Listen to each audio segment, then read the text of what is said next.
Salam sejahtera pemirsa budiman, bahagia jumpa kembali saudara di Dimensi Iman Kristiani. Acara yang melalui pelayanan media Antioquia Pama, kami rancang, kami kemas, kami siapkan khusus bagi saudara, guna gali pertanyaan, cari jawaban dan bangun pemahaman perihal berbagai fenomena dalam keseharian kehidupan kekristenan kita. Saudara, kali ini kita akan angkat tema penghukuman atau pencobaan. Dan untuk itu sudah hadir bersama kita kedua narasumber kita, Yuke dan Henry. Shalom Yuke. Shalom Anis. Shalom Henry. Shalom Anis. Saudara, tentu saja kita akan gali semua pertanyaan, kita akan kejar setiap jawaban. Dan untuk itu sudah hadir bersama kita, Pendeta Bigman Sirait. Shalom Pak Bigman. Shalom Anis. Saudara yang kekasih, selalu ada pro kontra dalam memahami sebetulnya ini hukuman atau pencobaan begitu ya. Dan orang Kristen selalu mereka-reka persoalan-persoalan dan akhirnya justru malah jauh dari pokok masalah. Dan kemudian muncullah beraneka tafsir. Oh jenis ini kamu mesti gini, mesti gitu, begitu ya. Ada persoalan, oh kamu puasa 5 hari, 7 hari, 21 hari supaya segera beres. Aneh sekali ketika kekristenan bernuansa sangat mantra. Iya. Jadi kebiasaan-kebiasaan yang ada di dunia perdukunan atau okultisme bergeser ke gereja hanya saja atas nama dan alasan yang cukup rohani. Nah ini saya kira kebahayaan yang paling serius. Nah mari kita memahami ini dengan jeli, dengan tepat. Namun sebelumnya kita lebih dulu berdoa, kita minta Pak Yuke untuk buka dalam doa. Mari kita berdoa. Bapa dalam surga, tolong kami, berkati kami di acara ini supaya diskusi mengenai penghukuman maupun pencobaan ini menjadi jelas bagi kami. Dan di dalam seharian kami hidup, kami boleh mengandalkan Tuhan untuk kami melakukan yang sebenarnya dan yang baik. Kami serahkan waktu di depan kami ini, diskusi dan juga pertanyaan, jawaban, serta firman Tuhan yang diberitakan pada Bigman Sirait ke dalam kuasa-Mu. Dalam nama Tuhan kami Yesus Kristus kami berdoa. Amin. Amin. Amin. Saudara yang kekasih, apa yang dikatakan di dalam 1 Korintus pasal yang ke-10 ayat 13. 1 Korintus 10 ayat 13 dikatakan begini, pencobaan-pencobaan yang kamu alami ialah pencobaan-pencobaan biasa yang tidak melebihi kekuatan manusia. Sebab Allah setia dan karena itu Ia tidak akan membiarkan kamu dicobai melampaui kekuatanmu. Pada waktu kamu dicobai, Ia akan memberikan kepadamu jalan keluar sehingga kamu dapat menanggungnya. Saudara-saudara, ini menjadi bagian serius yang perlu untuk kita pikirkan ketika Paulus berbicara bagaimana pencobaan-pencobaan di dalam hidup manusia adalah pencobaan yang biasa. Artinya biasa karena pasti bisa kita atasi. Kenapa bisa kita atasi? Karena Tuhan tidak pernah mengizinkan pencobaan melebihi batas kekuatan kita. Pencobaan selalu dipakai dalam 2 dimensi. Dengan akar kata baik Ibrani Yunani yang sama, arti pertama itu bernuansa positif, yang satu negatif. Positif dalam rangka mengupgrade seseorang untuk bertumbuh imannya. Kalau negatif itu dikerjakan setan, ingin menjatuhkan iman seseorang. Itu dulu. Yang kedua, ketika kita berbicara penghukuman di dalam konteks orang Israel adalah ketika mereka mencobai Tuhan, lalu mereka membuat patung tuangan lembu emas. Dan dikatakan di dalam Alkitab ayat sebelumnya, bagaimana Tuhan marah dan menghancurkan mereka. Ya, bagaimana kemudian mereka ditewaskan oleh Tuhan. Karena itu ada di dalam ayat yang kelima dari 1 Korintus pasal yang 10 tadi. Ya, lalu kemudian ada lagi nanti bagaimana mereka melakukan ritual-ritual berhala yang membuat Tuhan menjadi murka, tradisi-tradisi Mesir. Atau kemudian ada orang-orang yang dihukum oleh Tuhan dengan cara yang lebih halus. Disuruh ambil mana secukupnya, dibawa double. Cukup untuk makan mereka hari itu, mereka ambil sampai besok mereka mau garansi hidupnya. Tuhan marah, jadi busuk. Nah jadi, apa yang terjadi dalam hidup orang Israel? Pencobaan, yes. Bagaimana mereka mengalami kesulitan, bagaimana air kemudian kehabisan, mana kurang misalnya, bagaimana Musa turun terlalu lama. Tetapi kemudian itu mereka jadikan argumentasi membuat keputusan melawan Tuhan. Jadi pencobaan ini membuahkan hukuman. Nah ini beda ya. Jadi pencobaan yang bisa diatasi untuk membuat mereka makin teruji, terasa, berbalik arah menjadi pencobaan membuat mereka dihukum karena Mereka sekarang mencobai Tuhan dan menganggap Tuhan tidak memperdulikan mereka. Mereka ambil keputusan sendiri, bertuhankan patung lembu emas itu, bertuhankan dewa-dewa Mesir itu. Nah, jadi penghukuman datang, bisa lewat pencobaan, bisa. Ketika ada pencobaannya, ingat tadi ya, tidak melebihi batas kemampuan. Tapi kita menganggapnya terlalu luar biasa. Lalu kita katakanlah sakit misalnya ya, udah doa-doa nggak sembuh, lalu waduh langsung ke dukun. Tuhan hukum kita. Jadi pencobaan sama penghukuman beda. Pencobaan itu bisa positif, yaitu Tuhan upgrade kita, dicobai untuk naik. Bisa negatif, setan mau jatuhkan kita. Nah, di sini kita mempunyai sikap kemana kita akan mengarah, kepada siapa kita taat. Tetapi kalau kemudian kita menjadikan pencobaan alasan untuk ikut bujukan si setan tadi, kita sakit lalu ke dukun, anggap Tuhan tidak peduli, kita akan dihukum oleh Tuhan. Nah, jadi konteks penghukuman dan pencobaan itu terasa sekali berbeda. Dan di dalam perjalanan orang Israel di padang gurun selama 40 tahun, itu kental setengah mati. Bagaimana memang Tuhan menguji mereka untuk naik imannya, tetapi bagaimana mereka menyikapi dengan cara yang salah. Maka dikatakan ayat 5 kan, dan mereka ditewaskan di padang gurun. Ayat 8 misalnya, janganlah kita melakukan percabulan seperti yang dilakukan beberapa orang dari mereka, sehingga satu hari telah tewas 23.000 orang. Karena mereka itu rupa-rupanya melakukan ritual free sex begitu, yang dibawa dari Mesir sana untuk mengundang dewa keberuntungan dan seterusnya. Tuhan marah, 23.000. Tuhan hukum, mati. Jadi pencobaan yang seharusnya bisa jalan untuk naik kelas, malah membuat orang jadi terhukum. Nah, itulah sebetulnya perbedaan antara pencobaan dan penghukuman. Nah, Petrus mengingatkan begini, memang kalau ikut Kristus kita akan menderita. Tetapi kalau kau menderita karena kau mencuri atau kau membunuh karena kesalahanmu, apa nilaimu? Jadi bentuk yang sama nih bisa dua makna loh. Kamu memang lagi menghadapi pencobaan yang mendatangkan kemenangan, atau kamu memang terdakwa yang dihukum karena kesalahan. Nah, terhadap pembunuh, pencuri begini Tuhan juga murka. Tuhan juga menghukum. Jadi ini memang perlu hati-hati sekali dibedakan, supaya kalau juga kita punya salah sehingga dihukum Tuhan kesulitan, lalu bilang ini pencobaan dari Tuhan, padahal sebetulnya kita lagi dihukum. Nah, ini harus hati-hati kan, ya. Karena kita seringkali memelintir nilai-nilai rohani itu sendiri, begitu. Ya, Yuke, tema teologis utama dalam Alkitab adalah Allah Maha Kasih. Yang barusan Pak Bigman bagi buat kita adalah Allah yang kita diajarkan, Allah yang Maha Kasih ini adalah Allah yang menghukum juga. Bagaimana Yuke akan menjawab gugatan mereka yang baru mulai mengenal Allah kita ketika mereka tahu Allah yang Maha Mengasihi ini adalah Allah yang seperti Pak Bigman jelaskan pada kita barusan, Allah yang sangat menghukum juga. Kalau orang yang belum percaya kepada Tuhan biasanya malah taunya memang Allah itu Allah yang marah, yang suka hukum apa. Jadi memang di dalam porsi yang takut seperti gitu, yang membuat beda di dalam kekristenan memang karena Allah kita tuh yang disebut Allah yang Maha Kasih itu, yang sehingga rela turun ke dalam dunia, mati di atas kayu salib misalnya, seperti itu begitu. Jadi mungkin malah bagi mereka mengerti Allah yang marah. Cuman bagaimana memadukan bahwa ada Allah yang kasih dengan Allah yang pemarah itu mungkin ya.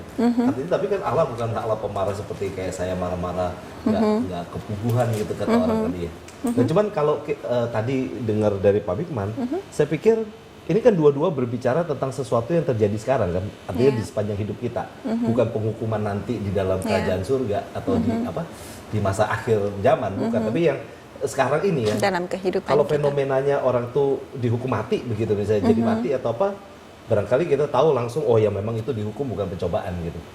Tapi yang kita lebih banyak alami barangkali memang Allah itu terlalu sabar sekarang ini.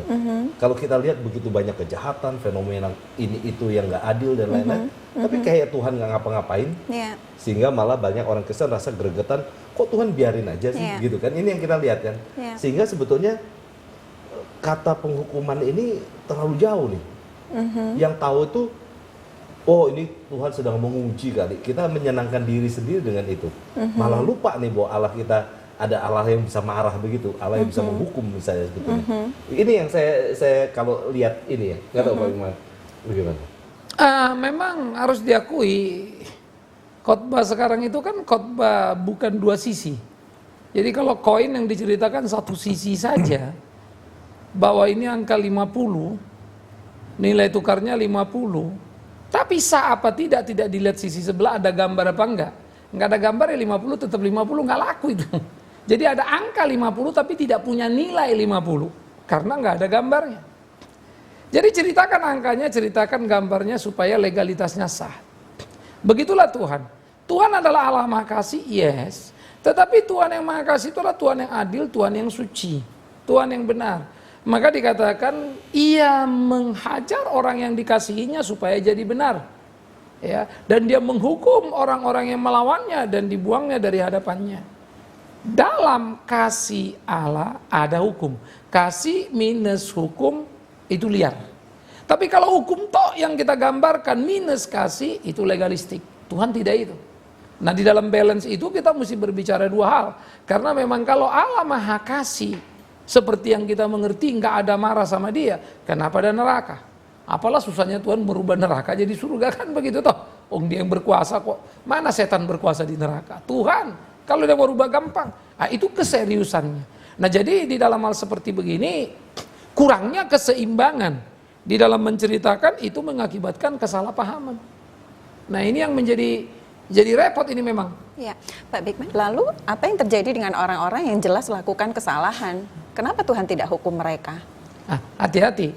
Tuhan menghukum kamu bisa dengan membiarkan kamu sukses dengan kejahatanmu. Ada seorang jahat tukang pukul orang. Kayaknya Tuhan nggak hukum dia. Terus dia pukul. Berhasil dia memukul. Terus memukul. Hari tuanya musuhnya banyak setengah mati. Dan Tuhan biarkan hidup panjang umur lagi.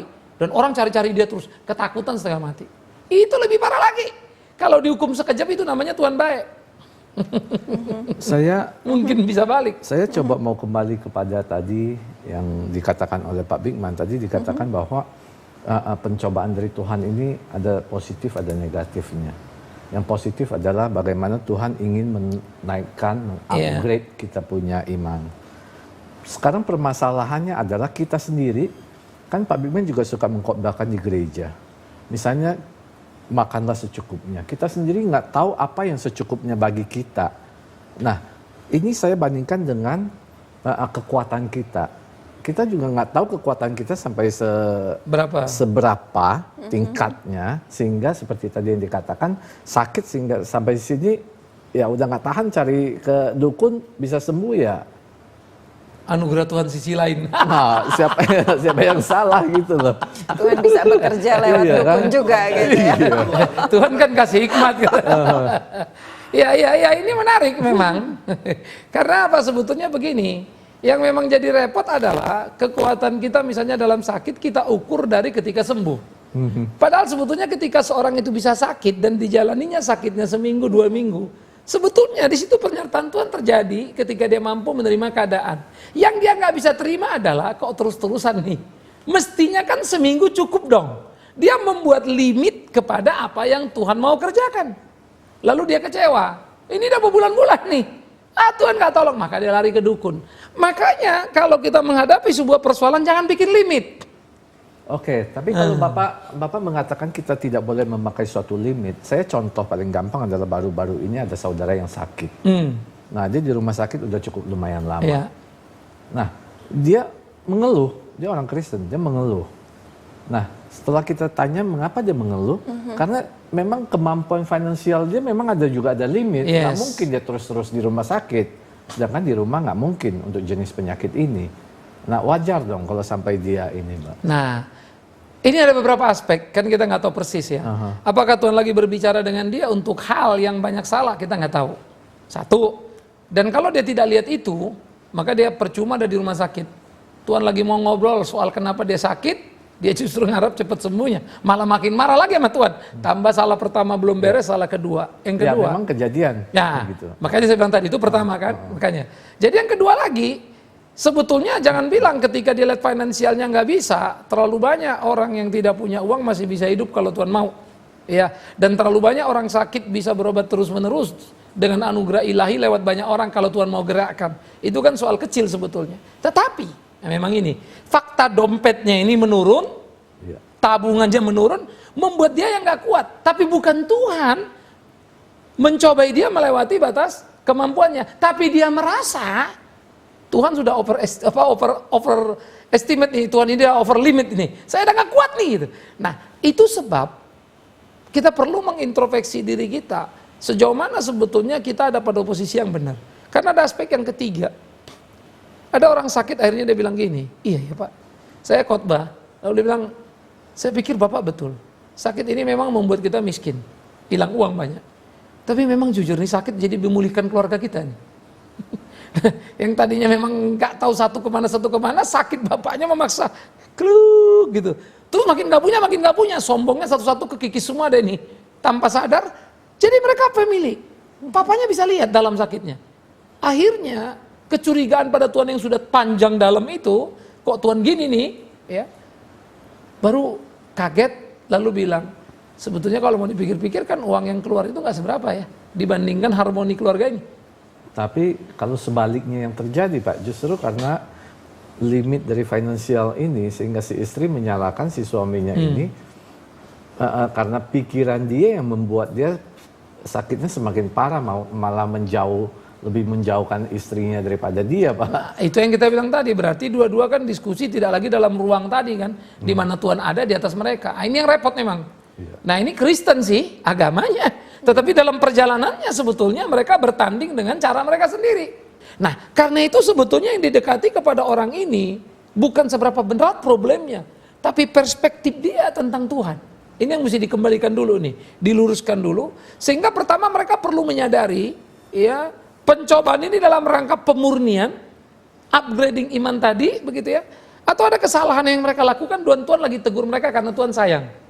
Nah, ini yang dia perlu tahu, sehingga memang perlu keterbukaan dan kejujuran. Yang repot, kalau pendeta datang khotbah, lalu doa, pasti sembuh, nanti Tuhan sembuh. Ya dia tunggu tuh sembuh, nggak sembuh, dia marah sama Tuhan. Habis pendetanya doa, pasti sembuh, nggak ada yang berani ngomong. Ya kita mesti lihat, mungkin ada yang salah. Tapi jangan juga buru-buru, kamu salah apa, kamu nyimpen apa, stres juga tuh orang, karena nggak ada apa-apa. Maka mesti di-open secara tuntas, lalu mulai temukan, diskusi pada satu-satu seisi rumah itu kan, anak, istri, apa yang kalian lihat, apa yang mereka pahami. Nah, sehingga ketegangan psikologis dalam situasi itu, kita bisa incas ambil bagian untuk meneduhkan dulu, sehingga kemudian mereka dengan tenang menghadap pada Tuhan. Jadi nggak bisa buru-buru, loh Tuhan ini udah over limit atau apa dan segala macam begitu. Pak Bigman, contoh yang Henry barusan bagi dengan kita dan apa yang Pak Bigman tadi jelaskan lebih dulu. Pencobaan itu adalah ujian. Pencobaan itu adalah kesempatan buat kita untuk menjadi saksi iman Kristen bagi dunia.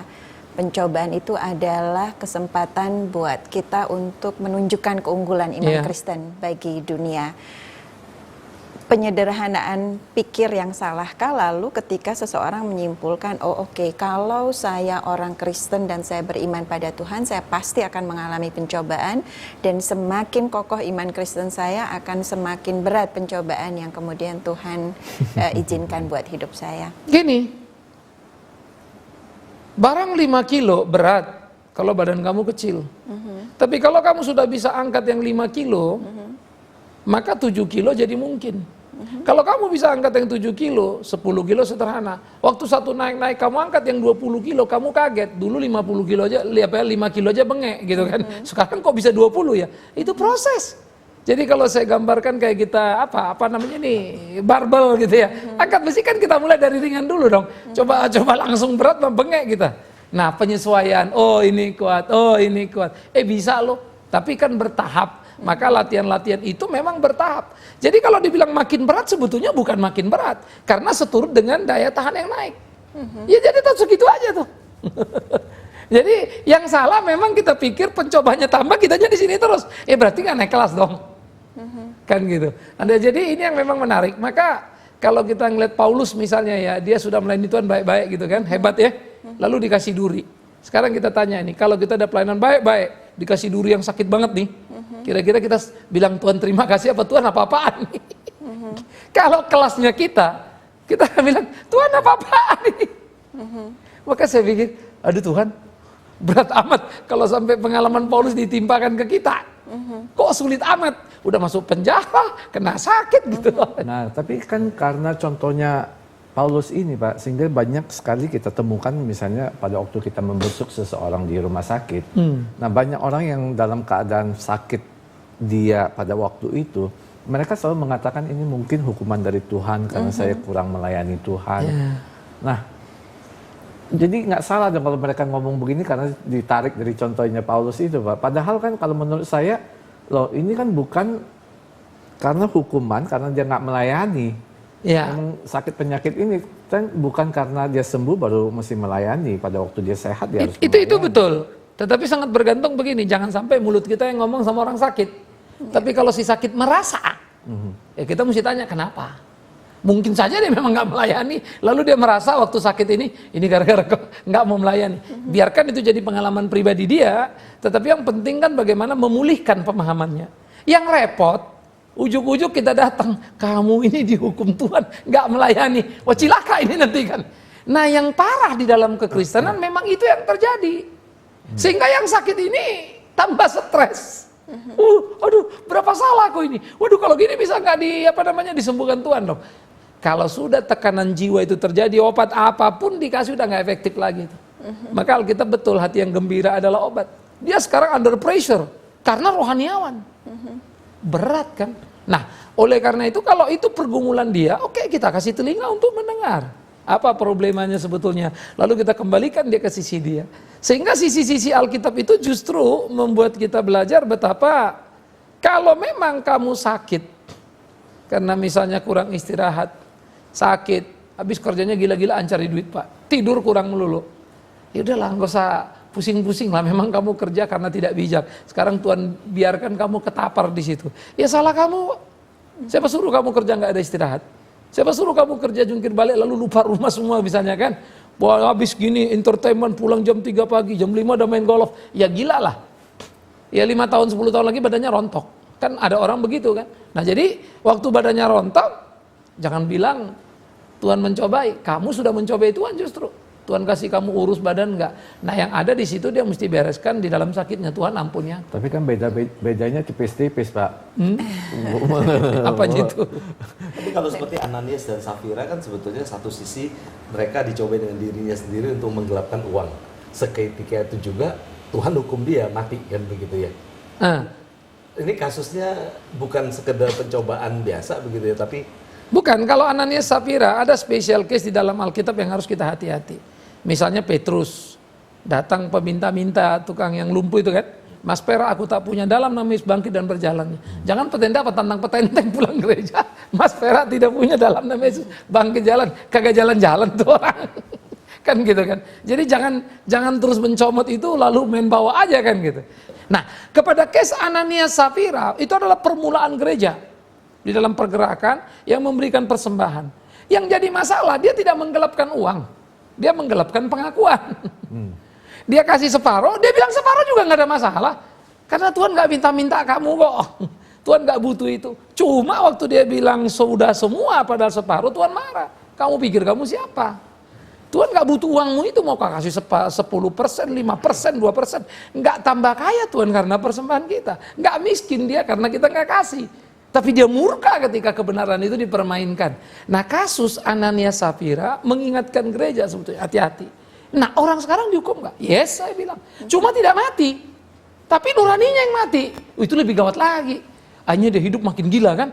Misalnya lah kalau kita bilang pendeta, saya pendeta menggelapkan uang gereja, ambil untuk keuntungan pribadi. Nggak mati loh. Tapi nurani saya mati. Makin bikin salah, saya nggak takut lagi. Sebetulnya sudah terjadi Tuhan hukum saya. Diambilnya mutiara hidup saya yang bernama hati nurani itu. Maka makin jahatlah saya. Waktu saya makin jahat, imbasnya kemana? Ke istri, ke anak, ke semua keluarga. Rusaklah rumah tangga semuanya. Itu Tuhan lebih parah lagi. Mendingan Ananias Safira dia mati, anaknya masih selamat. Ya, Pak Bigman, masih dalam keinginan untuk memahami penghukuman Tuhan. Musa melakukan hal yang jauh lebih besar dibanding apa yang dilakukan banyak orang, apalagi kalau dibandingkan apa yang kita berempat lakukan. Dan kesalahan yang dia lakukan sejujurnya adalah kesalahan yang begitu kecil.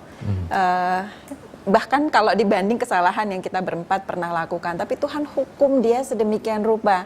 Perjalanan 40 tahun kemudian dia harus berhenti di mana dia berhenti. Pertanyaannya, Tuhan menghukum setiap orang dengan standar yang berbeda-beda ya Pak? Itu pertanda Anies, pengabdian kamu belum setingkat Musa. Makanya jauh, Tuhan ngeliat, Anies masih jauh dah katanya. Ya, jadi pengabdian kamu baru di host ini untuk nolong orang di TV sana. Kalau Musa mimpin ribuan orang. Saya Bigman Sirait juga jadi narasumber.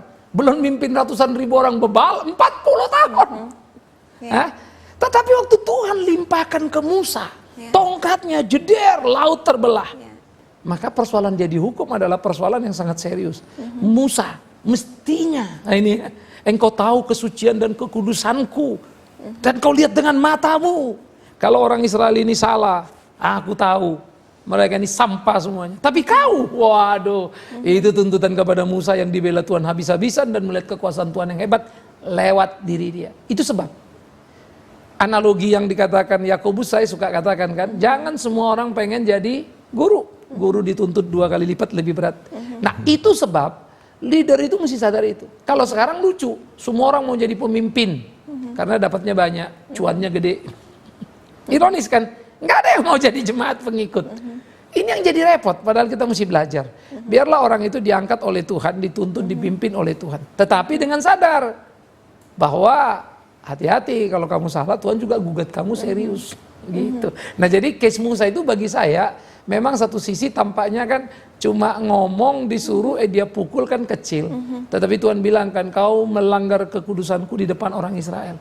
Karena waktu orang Israel bikin patung tuangan lembu emas, Tuhan marah. Di bumi hanguskan mati kan ya, bumi terbelah. Kenapa Musa yang sekarang mempermalukan Tuhan di depan orang Israel? Kau pemimpinnya.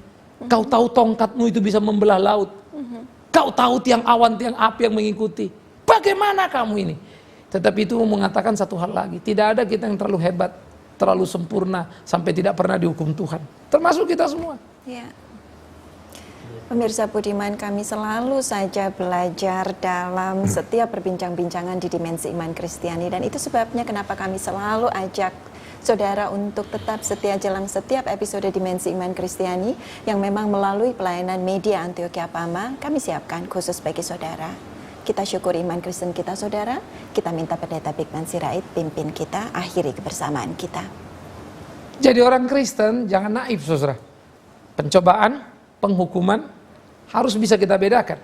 Dan ketika pencobaan datang, siapa tahu itu penghukuman Tuhan. Sebetulnya bukan pencobaan karena memang kita salah. Tapi kita terlalu naif untuk berkata mungkin ini salibku, padahal kita yang salah. Jangan. Karena itu jangan membodoh-bodohi diri. Karena Alkitab dengan tegas mengatakan, tidak ada hebatnya kau dihukum. Tidak ada hebatnya kau mengalami penyakit atau sakit atau apa yang menyakitkanmu kalau itu karena kesalahanmu. Bertanggung jawablah hidup sebagai anak Tuhan.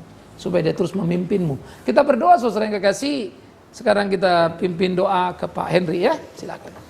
Tuhan, sekali lagi kami mengucapkan syukur dan terima kasih untuk waktu yang telah Engkau berikan kepada kami semua di sini untuk berbincang-bincang mengenai permasalahan penghukuman atau pencobaan.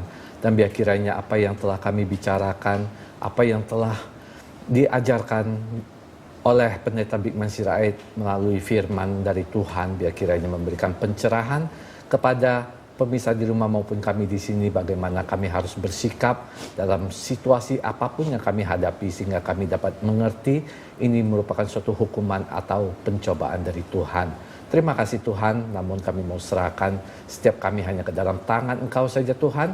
Roh Kudus-Mu yang selalu memberikan kami kemampuan untuk mengetahuinya. Terima kasih Tuhan, di dalam nama Tuhan Yesus kami telah berdoa dan mengucap syukur.